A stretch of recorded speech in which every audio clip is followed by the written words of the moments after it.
What's the crack? Welcome back to the Irish Boys podcast. We've been off for a couple of weeks for the summer, and let's just dive right into what I think is the return of Shitshow FC. But we will get to the Positivity Brigade's comments and views on the transfer strategy. So let's recap. The last time we spoke, we were having a debate on the Ederson transfer and how good a transfer that would be.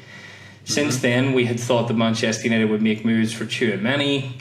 Kieran had faith in the Tonali transfer, and I just went back over the last one, and Mum, you had been discussing possibly getting Bruno Guimaraes. So let's lay out the state of play as it stands today. Manchester United have allowed Tonali and Fernandes to go to Tottenham Hotspur. They were in for Tchouaméni, but Tchouaméni has decided to stay at Real Madrid as their centre midfielder under Jose Mourinho. Bruno Guimaraes has come out and said that he wants to sign for Arsenal and Arsenal alone. Arsenal are interested, and that's where he's going. Elliot Anderson was one that we talked about for weeks, but Elliot Anderson decided on Man City in the end. And yes, Manchester United have since signed Andre Santos from Chelsea for a fee of 50 million, which is more than what we got them to pay for Garnacho. Garnacho was a starter for us, and Santos seems to be a backup midfielder at Chelsea. So, is any of what I've said unfair? No. Or is that what we're on? No, it's fact. Yeah. So, the one last thing to mention, and the thing that has tipped me over the edge this morning, is that in the midst of the Andre Santos transfer, which we all know was quite underwhelming, a bit left field, and feels very reactional from Manchester United because their other targets have got away, the main priority and focus from Manchester United is, in the last 20 minutes, they have announced that they have secured the location, premises and planning permission for their new 100,000-seater stadium. It is broken all across Sky Sports and has been pumped out by the Manchester United communication and marketing team. To me, that is the stupidest thing I have seen in a long, long time. You have not given us any time to digest or react to what has been quite a failed and poor transfer window from us so far, and then you've declared where your interest and where the club's ambitions truly lie, which is in your multi-million-pound stadium, which is going to make you more than what you're spending on it in the future, and that's why you're going for it. So I'm just going to shut up now and pass it across to you guys. I have to say I am on the floor as a Manchester United fan this morning. I just think that the promise of last year is gone already in a very short space of time at the moves and behaviours of us as a football club. But give me your opinions. Mum, you first. Take it away, Kieran. Me. I think just what we were chatting earlier, I think it sounds, when you say it all factually, no debate or no positives, negatives, it sounds so bad and it sounds so shit. Like the United of old, etc., etc. And I'm disappointed myself. We're all buzzing the last time we got together about Anderson, and some journalists he was going to pick United, and we're going to get Fernandes. It was all positivity, and when she finished third in the Champions League, it seemed like, okay, we're taking this serious now. You flip that. You can't really dictate on what. I see where United's going with not being taken like the Woodward era. We always flip back to that and paying extortion amounts and high wages, and you have to make the football club sustainable for the debt that we are in, and to make it profitable and to get it back up and running efficiently football wise again. You have to allow somewhere to have a wage structure in place and not go for the superstars and the inflated wages and past their prime. And you can kind of see the model they're trying to go for, and they have had some success. Like we said last summer, we're all positive. Mbeumo, Cunha, Sesko, a young striker, yes, 70 million, but it's an investment in the future.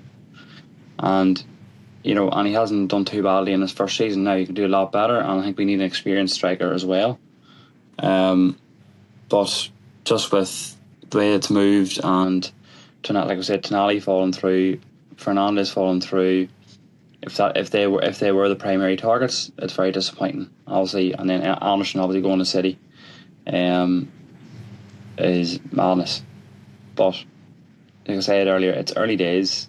We've signed Ederson, functional. I think if we look at the midfielders we have left, we have no Casemiro. Ugarte is, I don't rate Ugarte anyway, but he's out injured. So we'll have Kobbie Mainoo in the midfield. Youngsters, even younger than him, in experience. So to have, I think Ederson is functional. I think it's a decent signing for the price we got him at too. As a good age, he has to upgrade on Ugarte, in my opinion. On paper, see how he goes in the Premier League. Again, it's still unknown going for Serie A again. Santos, I think I don't like the price of Santos, but it's a high ceiling. I think he's a high ceiling. I think he's a lot of potential. I think resell as well if he does do well for us. But I don't think it's not that starting first team quality midfielder that we desperately need to walk into that midfield and improve it instantly and make us improve on last season. So the only grace I think we have that I'm trying to stay positive with is it's July. They're just starting to coming out for pre-season. Like, the biggest annoyance of this transfer window so far is the way that Manchester United are behaving and what is going to be perceived as arrogance from us. We are not the third best team in England. We were not the third best team in England last season. Okay, I don't care what anyone says. So to cement yourself as a top 4 football club, you needed to buy a new upgraded midfield that had the attributes and the skill level to take that team forwards, much like they did last year. They needed goals, they needed creativity, and they very astutely got Benjamin Sesko and Brandon Mbeumo and Mateus Cunha, right, which really added to the goals, as can be seen from where Manchester United finished. Ederson is an upgrade on Ugarte, yes, but Ugarte never got into our team, okay? Ederson and Andre Santos are not upgrades on Casemiro, and Casemiro was not good enough, in my opinion, to start for Manchester United and take them to the next level. So that's my biggest fear. You have gone and bought 2 squad players to come in, one who has the potential to maybe get into the team in the future. Kobbie Mainoo has the potential to get into the team in the future, and then you've got Ederson, who there's serious question marks over for me because he's never played in the Premier League before and we don't know how he'll adapt. So you haven't bought an upgraded midfield. You spent £90 million inflating a squad that's already not good enough, in my opinion.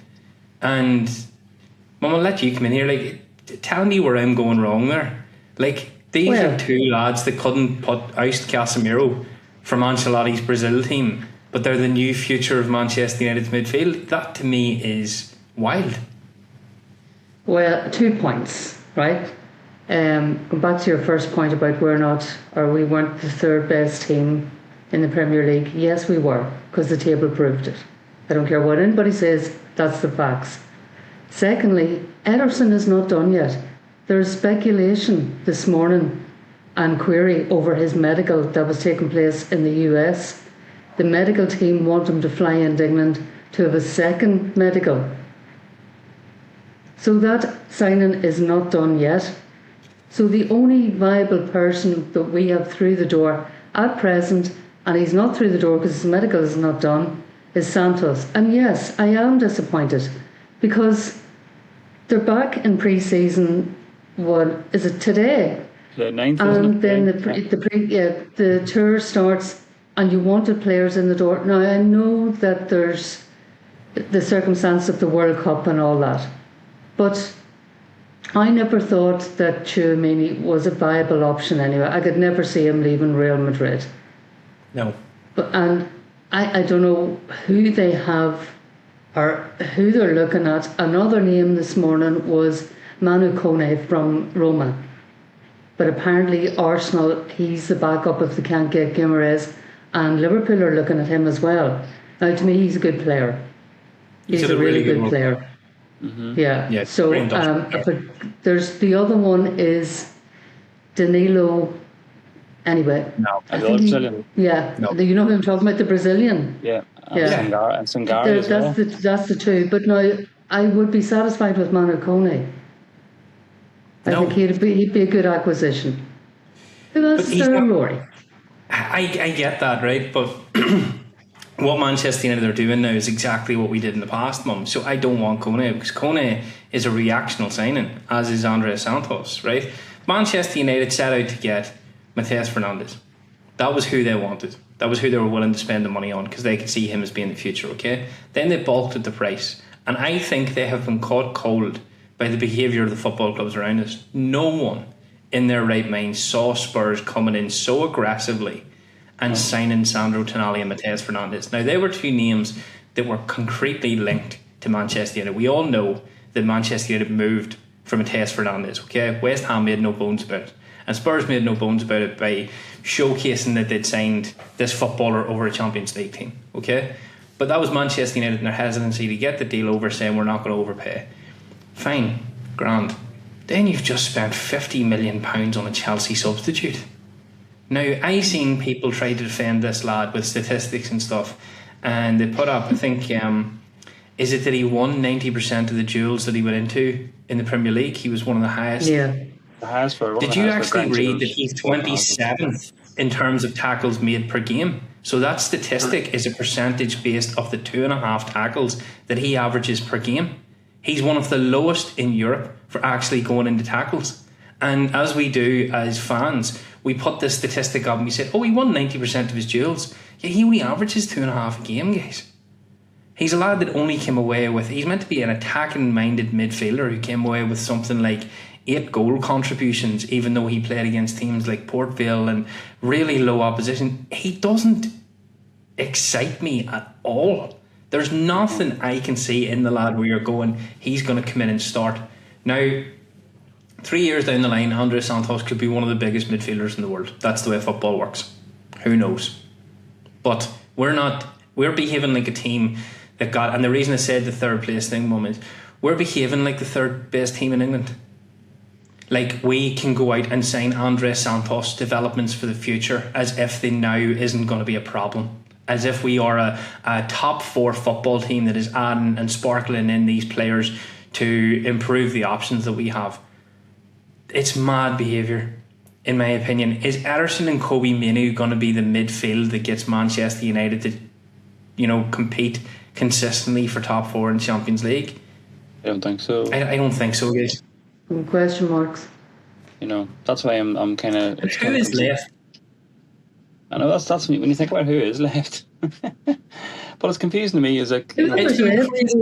I went through, it was telemarket and whatever it was, and the top 20 midfielders in the world, well, defensive midfielders actually, and they're all on long-term contracts with their present teams. They'll take huge money. You're talking, and again, you have to put it into relevance to the teams around us, okay? And Manchester United, as it stands, as we know, have a midfield, as you rightfully pointed out, and we'll get to the Ederson medical in a bit. Our midfield is Kobe Mainoo, Bruno Fernandes, and Andre Santos, because they're the only midfielders we have available to us at the start of the season. Now, Kobe Mainoo, for right or for wrong in the World Cup, has not got a minute on the pitch, okay? But he still went over players that are being linked to us, like Alex Scott and stuff like that. He was still the preferred option, so that's a plus. Andre Santos, from the benches of Chelsea to starting for Manchester United, I don't see that case. And if the Ederson deal doesn't push through, you're looking at it going, can that compete with the Sabalazai, McAllister, Gravenberch of Liverpool? Can that compete with the Enzo Fernandez, Cole Palmer, Moise Caicedo of Chelsea? And that's before we look at Arsenal and City, who we know are cemented to go on title runs next season because they just have the consistency and the quality. So it doesn't fill me full of confidence that United are going to get top 4 next year. But Kieran, tell me this: who is left? You've talked up Alex Scott in our group chat. Yeah, that's it's been the names mentioned at the start. Baleba's been very quiet. Baleba's starting to come out of the forward front now. Like, the agreement's still there, personal terms are all still there, valid, agreed. He's willing to pay towards the transfer. He wants United that much. So I think, in my opinion, Baleba is there whenever United decide to make the phone call. That'll be done in 24 hours. Is that fair enough to say? Arrogant wise, Yeah. There's something on the transfer fee here. I think that they thought the transfer fee would come down, but Brighton still value Baleba at 75 million. I don't think Brighton going. We're not. Yeah, it's something as in Brighton haven't set their price yet of what. From what I haven't read anything that they haven't given the price for this summer yet. Because last summer they were. I think Brighton are in I think Brighton are in a situation that we encountered a couple of years ago when we tried to buy for them, where we've been undone by our arch rivals of the transfer market, Tottenham Hotspur. Yeah. They've already spent the money on Van Hecke, and now Brighton don't have to sell. Or Brighton will look at the transfers of Elliot Anderson and the like of Mateus Fernandes and say, well, if they get 116.85, you know, like they're not going to lower it in any significant amount to suit Man United's budget. I think it could be reduced. Maybe one thing was one of the hottest talents in Europe. Yeah, and the season we had last season as well, I think would play and a year less in the contract, and the form he was in for Brighton last season, he didn't really rip up any trees for them. Now whether that was, obviously we spoke about it last season, the whole, because he didn't get his move to United, and he, you know, that maybe affected him some, that because he wanted to come to us that much, and Brighton put up too big a price on his head for him to let him go. You're still not going to get him cheap though. No, because Mateus Fernandes set the opinions of the market in such a dramatic fashion, because Mateus Fernandes has gone for £100 million. Manchester United were rumoured to be willing to spend £80 million on Mateus Fernandes. And this is a lad, right, who did not get selected for the Portugal squad to go to the World Cup, has been relegated 2 seasons in a row at 2 different prospective football clubs, and still, because he shows promise and potential, is valued at £100 million. So if I was the Brighton transfer strategist and you came to me and said, oh well, he wasn't great last year, I'd turn around and go, I don't give a fuck. Yeah. He still was one of the best players in Europe the season beforehand, and you're not buying him because he's the finished article, you're buying him because he's one of the best 22-year-olds in the world. So either pay the 75 million or go back to the drawing board and don't annoy me with nonsense again. Don't be coming at me with your, oh, he wasn't great last season. Yeah, I agree. But do you think now that midfielders seem to be a premium this transfer window? I think now because of what's happened with Fernandes and Tonali and midfielders in general, that United will have to pay whatever Brighton ask. Yeah. If they do decide, to go for Baleba. Does it annoy you though that we paid 50 million for Andre Santos? Do you know, we know you can stomach it when United say we're not going to be pulled over a barrel for transfer fees and we're not going to overspend, right? Fine, I can eat that. That's why you didn't get Tonali and that's why you didn't get Fernandes. Okay, bitter pill to swallow because we were so aggressive last year, but that's fine. £50 million for Andre Santos. Make that make sense. Well, it did annoy me, Rory, until I went on YouTube last night and the Chelsea ones are in meltdown. That we have robbed Chelsea for getting Santos for 50 million. Fabregas is in meltdown. And they are, yeah. But it's just, I mean, there you go. There's the other side of the coin. We're sort of like going, where did that come from? Do you know what I'm saying? And I'm just a bench warmer for Chelsea. Then the Chelsea ones are giving off, especially Rory Jennings. If you could listen to Rory Jennings and his take on it, it's hilarious. You know, so I mean, I'd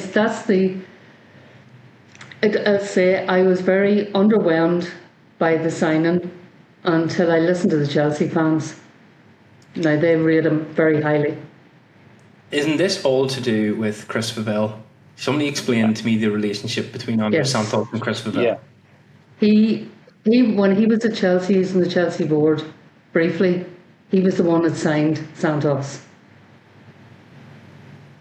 So he was the one that brought him to Chelsea. For 17 and million. apparently we have been scouting him for a while. Was Chris Favell on the Chelsea board? Yes, very briefly. Oh. Briefly, yeah. Yeah. So he was the one that signed him. Sorry, Kieran. No, I was saying we were after him, being quiet about him last summer as well, but Chelsea wouldn't sell. Okay, so Chelsea bought him actually to keep him away from Barcelona. Barcelona wanted him at that time as well. I don't know anything about Andre Santos to sit and have Neither do I. No. I don't know. Just what I'm reading. I think just that's come out of part. left field. Yeah, I think that's part of where the annoyance is coming from too. You know, because we've signed, well, more or less signed pending the second medical, Alisson, and then you wait. Okay, now he's going to be the big 80, 90 million midfielder to replace Casemiro, who's going to come next. We need to get that done first, and then it's a totally left field Andre Santos. Yeah, but can you boys remember last year when we were looking at a goalkeeper and we all wanted Donnarumma, all of us. And Martinez. And the next thing was, Senny Lamans, and we're going, who the hell is he? Baby Courtois that, they were calling him and stuff like that. And look at him now. Look at Patrick Dorgan. You don't know who they're scouting, who they have scouted extensively. We're not privy to that. So we'll just have to wait until the end of the window. It is very underwhelming now, and I am disappointed. But I'm with Kieran. The transfer windows hasn't closed yet. Yeah, I think it's a really fair point. I think Manchester United have strangely, in my head, built up some grace when it comes to transfers, because Sanny Lamans was a really astute signing, and Cunha and Mbeumo have filled holes that needed to fill. And there was question marks over Benjamin Sesko, but I have to say he looked like a different man in the second half of the season when Carrick had him. He started to show confidence and the touches and the flicks and the skills that we were expecting to see from Sesko, because he looked for a large part of the season like a lamb that had made the wrong choice. And I was thinking, oh God, this is a mistake. But you can see that there's something there in him. And this Benjamin Sesko is the player that we need to build a strong midfield for. So I don't think United will have put no thought into Andre Santos. I'm still annoyed that it feels reactional, but like we're overpaying. But who knows? I think you just need to give these things time and see what happens. It's just frustrating to be linked with sure things, in my opinion, like Elliot Anderson and Sandro Tonali, and even loosely to Bruno Guimaraes, and watch them go to Spurs and Arsenal where we bring in a Chelsea bench warmer. That's and I'm not saying that is my opinion on Andre Santos, but that is how it feels. But here, moving on to more positive things. Crescencio Somerville, what's the crack there? Apparently wants Man United. Yeah. Liverpool, that's all paper talk. Liverpool have inquired, but apparently wants Man United. And it all depends on Marcus Rashford. On the price, is he good enough here? He's exciting. Quick. Yeah, he's very quick and exciting. I think it feels to me like an option off the bench. I don't know if he's just, for me, I don't know if he's just starting, going to improve that row left. Maybe prove wrong, but if they're seriously looking at him, I think the price did drop there because of the relegation to about 35 million. And he's young and he's hungry and he's quick and he's skillful, so he's the type of player that would, get the fans off their feet, and he, bit of improv. I think I didn't look at the stats of him now, but from watching him play against us, he was like, fuck, he's dangerous. He's wouldn't mind having him flying down the wings at Old Trafford. You know what I mean? So if you can get him for a good price, I think it would be a good addition, especially with extra games this season in the wing role. And as you know what, I love Matheus Cunha. I think he's probably one of my favourite signings from last season. I would like to see Cunha more centrally, and I think even at the World Cup, with Sesko there, if Sesko's not going to play there every game, Cunha, I think, has shown me at the World Cup he can play as a number 9 and play it very well in different games. She can either rotate if we don't get an experienced striker. Cunha and Sesko are the number 9 roles throughout the season, possibly. I don't think he will buy Crescencio Somerville and then another striker. I think Matheus Cunha showed at the World Cup, as Kieran says, that he is the backup striker. And I think, in my opinion, last season when Bryan Mbeumo played up front, Bryan Mbeumo was much better in the centre forward position than he has looked in that wide right wing position. When you have to think that these lads were signed, Cunha and Mbeumo, right? They're not out and out wingers. They were signed to play in Ruben Amorim's system, and at that point we were looking for a left and a right 10 to play off a striker. So the way they show their attributes and skills when they get to play in these positions is what they were signed for. So I don't think Manchester United at the minute have a starting left and right winger at the football club. I think they've got inside forwards and 10s playing. rotated. Yeah, I don't. What excites me with Crescencio Somerville is I watched a few clips of him, and he has that rapid pace that we're starting to see. You look at the big starlets right off the World Cup, okay? France, Doué, Barcola, Mbappe, Dembele. Their one defining attribute is if you let them take off their way. They're so quick, and pace is a real thing when they're looking at the stars of the future. And I watched the Ivory Coast lad that they're also interested in, folks. Help me out with the name. Diomande. Yes, right. Now, he, to me, shows shades of... Do you remember... was it Pape Sarr? Nicolas Pepe. Sorry, do you remember Nicolas Pepe had signed for Arsenal? Yeah. Flying machine. Probably could take Usain Bolt on when he came to the 100-metre sprint, right? Couldn't hit a fucking barn door with a football. Couldn't shoot, couldn't cross the ball. But like Adama Traore, could you catch that boy? No. He could be 2 yards away from you as a right back, and if you let him get the full pace, you will not stop him. And I think that is starting to come in modern football. And we don't have that profile at our football club. Our wingers are slow. And our wingers play in front of the fullbacks. They take the ball, they have a look at the fullback, they chink inside. And I think Crescencio Somerville and I hate to say this one, but Marcus Rashford would add pace on the break and down those lines and wings. And I truly believe that Marcus Rashford isn't going anywhere now. Doesn't look like it. Nobody's in for him. Well, apart from clubs he doesn't want to go to. So there's two schools of thought on this. There is no one is in for Marcus Rashford, so United will have to retain Marcus Rashford. I am in a different camp where I believe we'll call it a rumour for the minute because we don't know if it was concrete, but I believe the story that Michael Carrick reached out to Marcus Rashford and kind of said, look, Barcelona's not going to happen. I don't see why you would go elsewhere. There's a place for you here. You should come and put yourself in with the training camp and see how you get on. And I mean, that's the story you want to believe, Rory. That was a story that came out that seems to be holding. Yeah, no, that's the story you want to believe. This whole big romantic thing about Marcus Rashford coming back, the redemption arc. Okay, if they can get him sold, they'll sell him.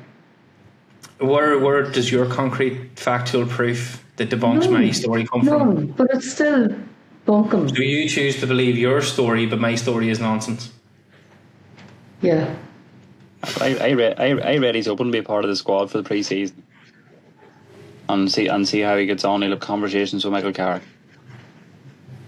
That's what I read. That he's willing to come back and have a meeting with Michael Carrick, and discuss his future at Manchester United. Marcus Rashford is the best left winger at Manchester United at the minute. He's the only winger at Man United. Patrick Dorgu, Matthias Cunha, he's converted. Amad Diallo. He's not an out winger. No, but if that's what I mean. Who is better? You have options. I'm not saying he's the only player that can play there. Mount has played there. Fernandes has played there. Cunha has played there. Brandon Mbeumo has played there. Amad Diallo has played there. Okay, but Marcus Rashford is better in that spot than all them. Yeah, that's his position. That's what I'm saying. He's a natural in that position. The other ones are slotted in out of necessity at times, but it's not their natural position. And it shows. Yeah, 110. So why would you not want Marcus Rashford? I think if anyone can get Marcus Rashford playing, the way that form he had a couple of seasons ago, 30 goal a season under that left wing, he was terrorising the defences of the Premier League. I think Carrick might be the one to bring it out in him. We've seen it under Ollie, an ex-legend. Well, I've seen a recent poll, right, and the fan base is divided. 50% want him back, 50% don't want him back. So there's not total, I never want him back, and he shouldn't be anywhere near, Old Trafford. It's very much divided 50-50. Yeah, and I mean, it's a nice notion to think that our opinions and feelings will be taken into consideration, but this football club has showed for 20 years that it does not give a second thought to what we want or feel or need. The only time that we maybe have swayed in with influence is the Super League. That's possibly, and it took riots in the streets, but no one's going to riot in the street over Marcus Rashford playing for United. So I am saying it concretely now, 110%, right? If I make a fool out of myself, we shall see. Marcus Rashford will strip out in the first game of the season for Manchester United in red. Michael Carrick, as Kieran says, has the tools and belief. It's not. It's the more logical call, but you don't want to believe it. You have ex-Manchester United, legend Michael Carrick in the dugout. Marcus Rashford is an academy player. If anyone is going to reintegrate Marcus Rashford, it's going to be Michael Carrick. And the stories and rumours that have killed any sort of looking on Marcus Rashford's part to another football club seem to be that Carrick reached out and said, come back for the summer training camp and we'll have a chat about what the future holds. And Rashford said yes. No, I can see him going out on another loan. But apparently he's not going back to Barcelona because Barcelona have recently... That Borussia Dortmund guy, the winger? Adeyemi. Yeah. And they've seen Gordon do. Yeah. So that's that door shut. And that's the only place he wanted to play. Yeah. For Rashford as well, I think he loves playing for England. You have Steve Holland. You've still a Carrick staff there, Holland, who will know Rashford very well. I'm just like, my mother will ignore all the evidence, right? Played under Steve Holland at England, likes Steve Holland, friends of Michael Carrick. Carrick invites him back, but see, up until you actually see him in a United shirt, my mother's going to argue blind with us for the rest of the summer that he's not coming back here because she hates him and she wants him. I'm entitled to my opinion, even though it might be wrong. I'm not dismissing your opinion. That's my opinion. I'm used to you dismissing me. I'm not dismissing it. I'm honestly not. Look, as you said, it's divided. I just think Kieran makes a valid point. The evidence is stacked up against those that don't think that Rashford is going to play. So just don't be shocked if he turns out in the United kit at the start of the season. I don't think he's. I'll give you a point. And yeah, I'll give you one. Is Somerville better than Rashford? Yeah, I'll give a point for Jacqueline's column here. Right, say Rashford. Yeah. May possibly on the brink of coming back. Right, what number shirt did Rashford wear at United? Number 10? 17? No, number 10. He's worn 17 in the past, has he not? Yeah, but he's wearing number 10. You're not thinking. He was wearing number 10 before he left, wasn't he?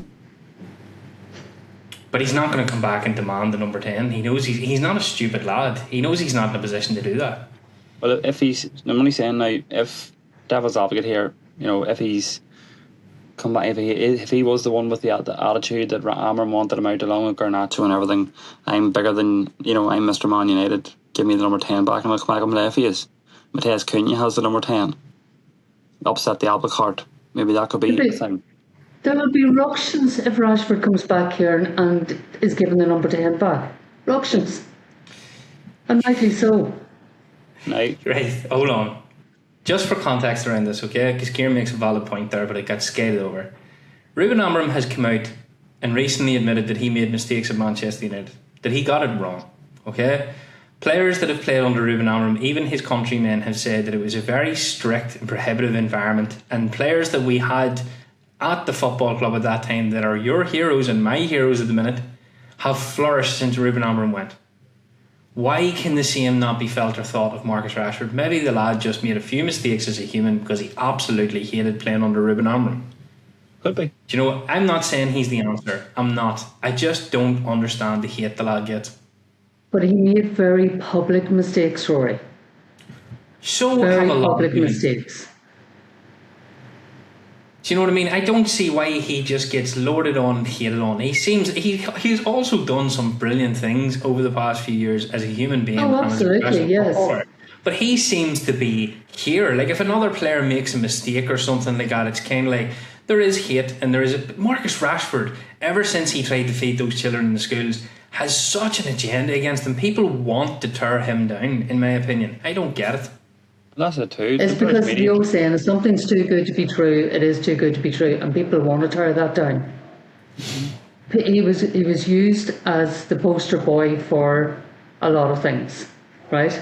Because he was squeaky clean and all the rest. But people are always waiting for that downfall.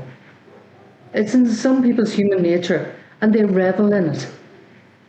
And they exacerbate things. And the journalist tore him to shreds. But he was the one who gave them the ammunition to do that. I'm not saying he didn't.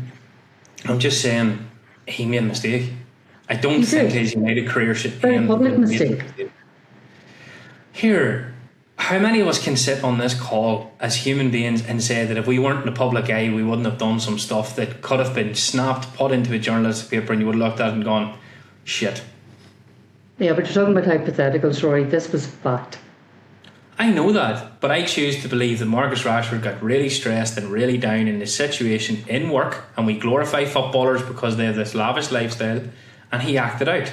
And his acting out completely spoiled his career at Manchester United and has possibly spoiled his future.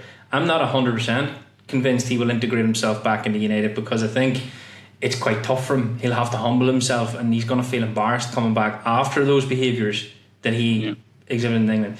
But if there was ever a man in Marcus Rashford's situation that you would want to come back to, that would put the arm around you and get you playing football again, I think Kieran has nailed it. It's Steve Holland and Michael Carrick.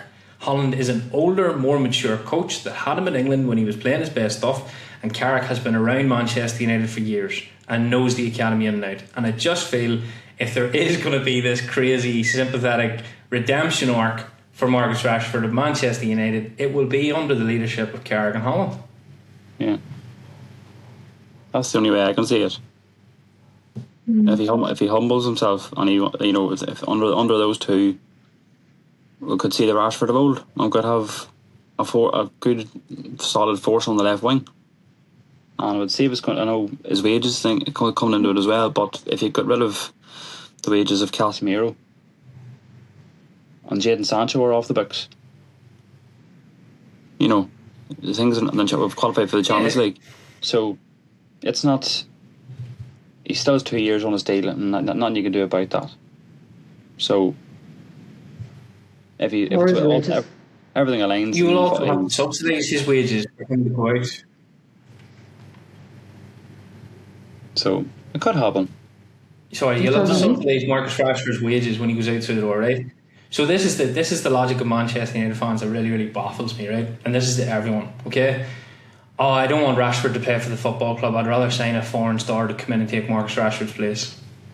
Okay. Stupid.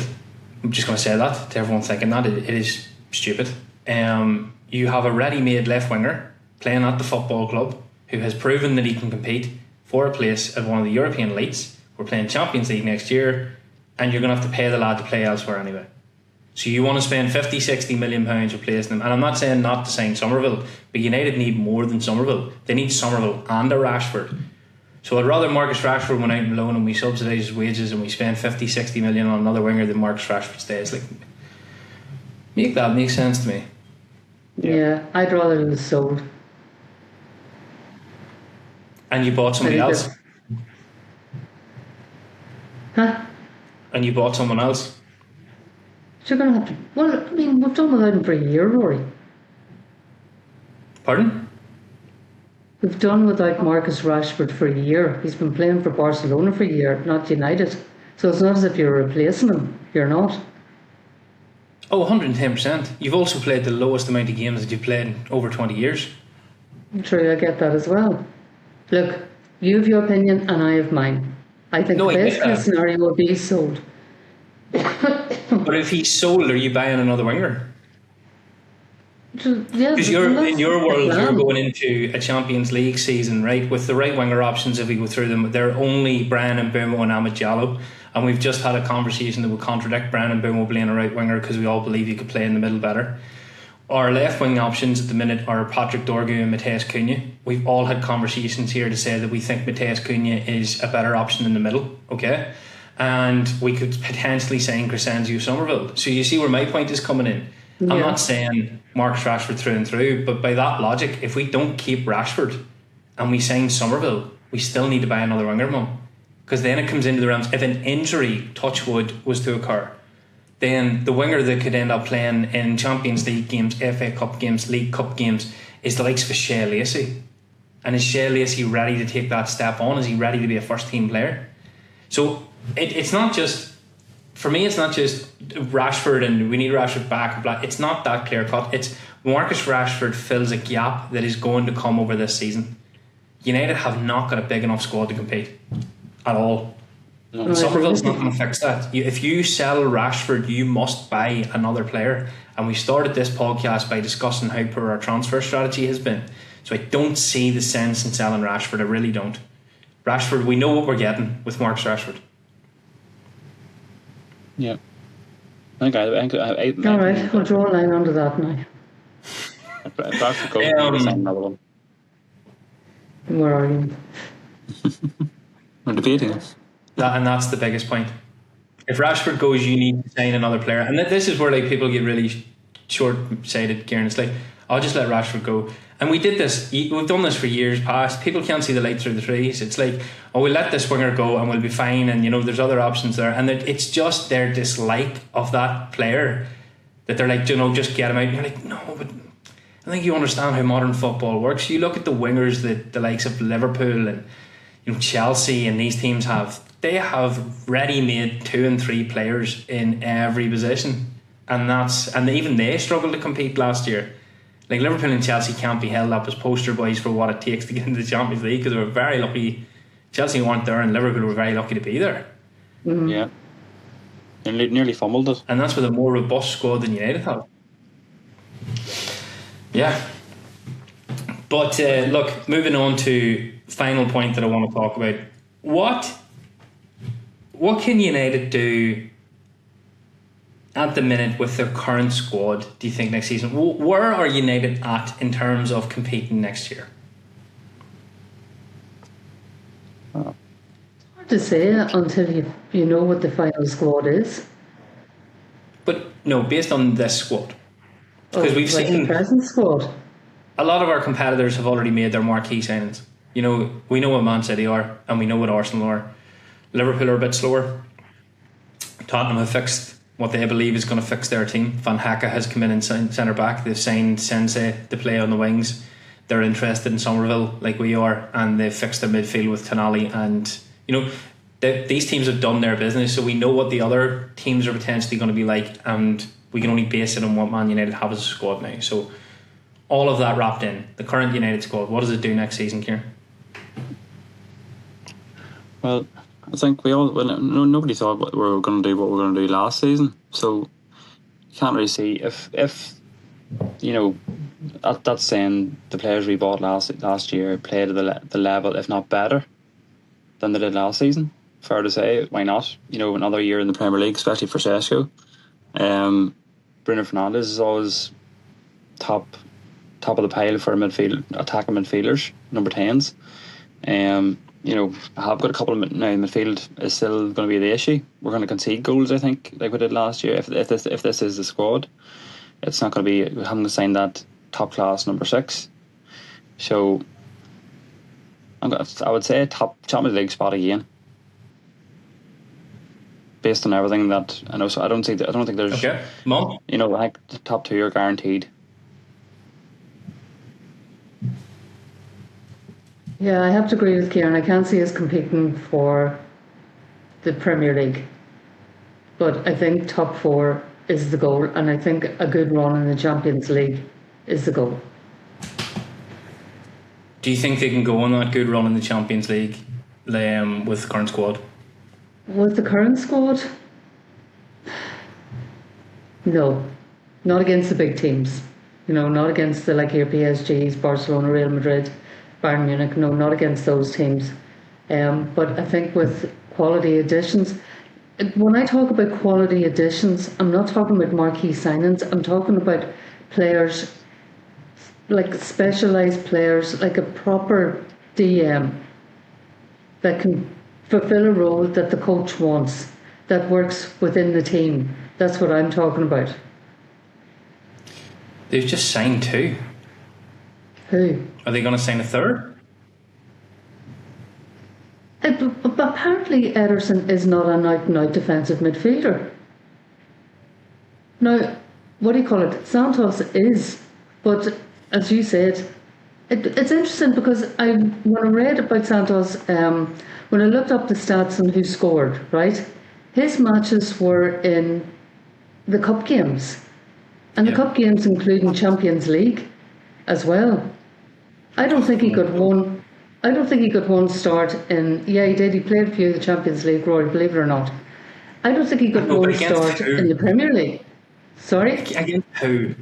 That's a throwaway comment if there ever was. When we played a couple of games in the Champions League, who did we play? I Strasbourg. knew you were going to ask this. Right, okay, just a You minute. have to play fair. You do. You can't say stuff like this as if it's a defence. He played in the cup games, so let's see who he's played here. Okay, he played against. Did he start against Napoli? Well, it says there. Yeah, 6.34. Wrexham, he got beat 3-0 in the PSG game when they were going for it. I'm seeing a couple of Brazil games here. The lad didn't even make the World Cup squad, even though he played for them. So where am I meant to be impressed here? Charlton, Hull, Wrexham. Where's the impressive Champions League games that I'm meant to be awed by? Paris Saint-Germain. No? Did he got beat 3-0 by? Class. I'm enthralled. I am just saying, oh my God.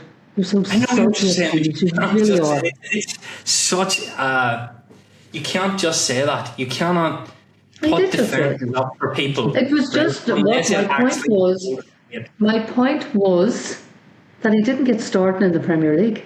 That's my point. Okay, because it sounded like you were defending him there, but I have also looked at Andre Santos. No, I just thought it's strange. I just thought it's strange that he was only playing in cup games. Yeah. Which included Champions League. What's strange about that? That he could never got play in a Premier League game. Do you not think that's strange? Sorry, I thought we're coming at this from the same angle then. So it's not strange, It's very telling that Chelsea didn't trust him to play in the Premier League. That he plays in the throwaway games. Tomato, Rory, strange telling. Do you know what I'm saying? But alright, I'm confused on what you're trying to say. So to me, you just proved my point, right? The lad's not good enough to play for Chelsea, so he's only used when the game doesn't really matter. What point are you trying to make? That's what I mean. That's my my point is that he only got playing in big cup games as well. But it was very telling, strange, whatever, that he didn't get playing in the Premier League. No Premier League games. He's no starting. That's what I mean. Do you think that's funny? Game. It's weird. Big cup games. Well, the Champions League games are big cup games. That's what I mean. Yes. Thank you, Mr. Portugal and Wrexham, the big cup games. Chelsea's defining game. What I was referring to, oh my God, what I was referring to was Champions League fixtures. That's what I was referring to, big cup games. Oh yeah. So in the new Champions League format, which we're probably not accustomed with, but we will learn next year, you play 8 league games. The lad played in the PSG game that meant nothing to Chelsea, and he played against Napoli. Now I didn't know he played against Napoli. So Napoli is probably the one that we would need to have a look at and examine how he did there, because Napoli's a brilliant team and with a brilliant midfield. So that would be interesting. But yeah, Chelsea didn't get to the knockout stages, did they though? Yeah, and don't forget Chelsea's not sticking up for Santos either, but Chelsea's, we've covered it earlier. Their starting midfield is pretty. I wish we had Chelsea's midfield. Caicedo and Enzo Fernandez and Cole Palmer. It's pretty nailed on there. Caicedo, Fernandez, yeah. It's hard to get into. Top that's the one midfielder. defensive that you turn around and say the lad isn't starting over 2 established Premier League ballers. And you could we all know how Vivel got him into Chelsea. Obviously, seen something for at a bargain, 17 million. Play for Brazil. He's at 28, 22 that he needs regular football to, get in for 48 million, 50 million now. That you said earlier, Rory, in the next 2-3 years could be the superstar for Brazil. And if evidence going back from what Vivel has another started, thing is we could be adopting the Chelsea model. I hope not. Well, we buy him in for 50 and sell him next year for 60. Who knows? That was a joke, by the way. You're trying to wind me up and it's working, I swear to God. Well, that's the Chelsea model, isn't it? I think it was the Chelsea model, but we've seen it fell on its face. So Chelsea's new model is to try and build in. Xabi Alonso will want to build a first team squad. Yeah, he needs to. So do we. Yeah, he has some stardust there though, doesn't he? Cole Palmer, Enzo Fernandez, Moise Caicedo. If he can keep a hold of Enzo Fernandez as well. But I think of it. I can't see Real Madrid going for Enzo Fernandez now. No, if That would too keep him many's, yeah, if he's signed for a contract for Madrid, I think Enzo will stay at Chelsea, and then that's why they've let. Well, that's probably the only reason I think they've let Santos go as well. Maybe. Why would Tchouaméni mean that Madrid don't go for Enzo Fernandez? Well, wasn't that the crack at the start? That was something Real that we Madrid had to thought. sell to buy, and he was one of the big stars that they were selling. Okay, so Real Madrid are too big, right, to apply the logic of sell to buy to. Okay? I'm just telling you Barcelona what have just signed 5 stars, right? And Barcelona are broke. So you're telling me that La Liga will push down on Real Madrid spending whatever they want on Enzo Fernandez when they've just let Barcelona spend 200 million? So Enzo Fernandez is going to play for Madrid next year, I'm convinced. He will be the statement sign in the midfield. And Tchouaméni never had any burn on that. I think it was a nice thing to think that a player in his prime would consider Manchester United from Real Madrid, but no. People need to remember we signed Casemiro when Casemiro wasn't getting his place in the team, when he had been replaced at Real Madrid. We took their cast-offs and paid a premium. Tchouaméni will play midfield with Valverde and Enzo Fernandez. It'll be one of the better midfields across Europe.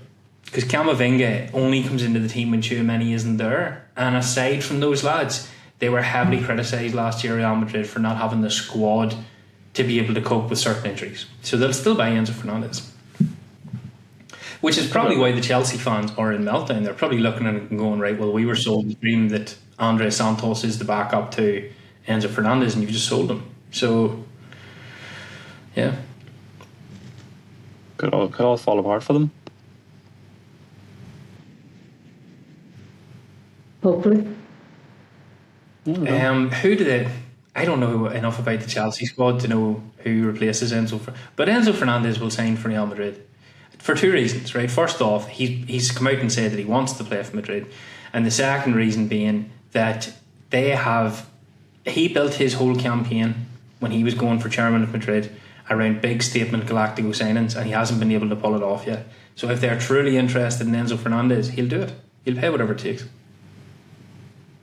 Or they'll go for Haaland, one or the other. Yeah, you think you're guaranteed. I think they'll sign a new both. manager, especially Mourinho joined Madrid.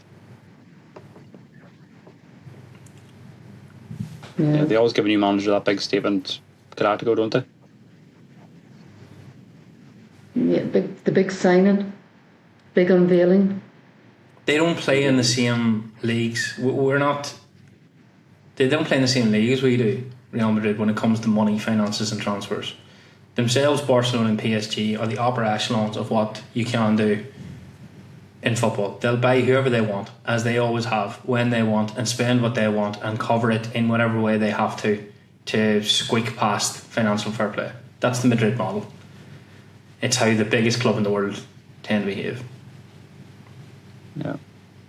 I could see Fernandez and Haaland signing in the same window. Haaland would be a big one.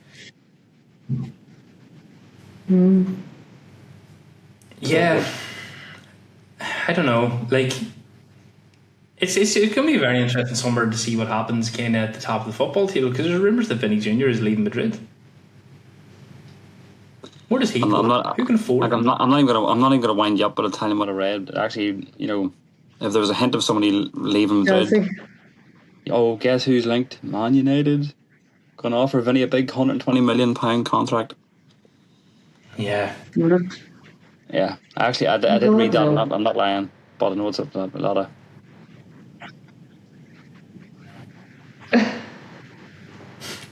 I suppose we are one of the few clubs in the world that has financial structure to buy Vinny Jr. But God, could you imagine it? He's a hateful fucker, isn't he?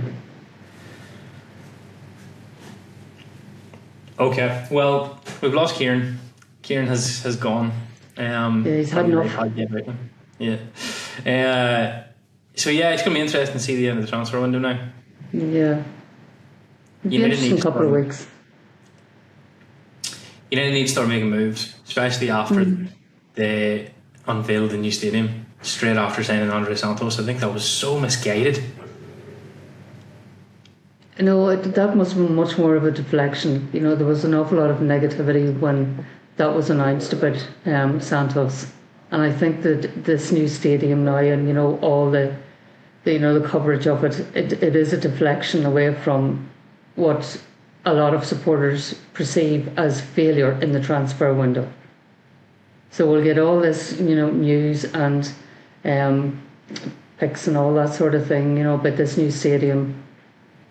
And then hopefully that they're working behind the scenes to strengthen the squad. Fingers crossed. Yeah. Well, it's going to be interesting to see. Let the debate continue. But that will do us for another week. I'll let my mother go and unwind there. And I have woodworking to do. I have a project to do. So my mind is on woodworking. Yeah, I am going to go for a walk, I think, and listen to the talk about reaction to Manchester United. Enjoys. You should just chill out from football for a while, Rory. Just get your head straight. My head and you don't be so argumentative.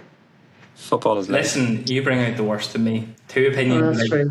That's football true. is life. You bring out the worst in me. I'm the great leveller. Said I'm the great leveller. I can never understand how someone can support an English club and hate the English players. I've never known that, but here, you do it with gusto. Right, I am not even going to justify that anymore with an answer. I'm not. Right, on that note, I will wish everyone goodbye. Thanks for listening. Bye, everyone. Bye. Bye.